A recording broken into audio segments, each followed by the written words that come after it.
చిత్తూరు జిల్లా కుప్పం మండల పరిధిలోని మల్లన్నూరు కాంగ్రెస్ నేత పళని ఆధ్వర్యంలో కాంగ్రెస్ ఎంపీ రాహుల్ గాంధీ జన్మదిన వేడుకలు ఘనంగా నిర్వహించారు. ఈ సందర్భంగా కాంగ్రెస్ జిల్లా అధ్యక్షుడు భాస్కర్ చేతుల మీదుగా కేక్ కట్ చేశారు.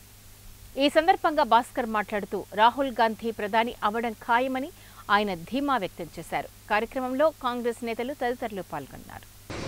సీనియర్ కాంగ్రెస్ నాయకులు పళని ఆధ్వర్యంలో రాహుల్ గాంధీ గారి 54వ బర్త్డేని ఘనంగా జరుపుకోవడం జరిగింది.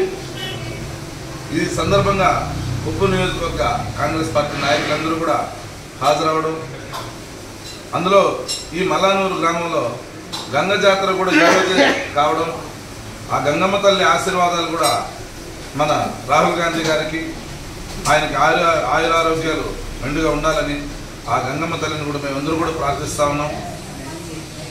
ఇంకొక విషయం ఏంటంటే, భారతదేశానికి రాహుల్ గాంధీ లాంటి యువ నాయకత్వం అనివార్యం. కానీ నిన్న జరిగినటువంటి ఎన్నికల్లో స్వల్ప తేడాతో ఓటమి పాల్గొనడం, మేము ఒక విధంగా ప్రజాస్వామ్యాన్ని గౌరవిస్తూనే ఇంకొక విధంగా ప్రజలకు కూడా ఒక అప్పీల్ చేయదలుచుకున్నాం. రాహుల్ గాంధీ గారి లాంటి నాయకత్వాన్ని మనం భవిష్యత్తులో అయినా కోరుకోకపోతే మన దేశం తిరోగమనంలో పడుతుందనేసి ఒకసారి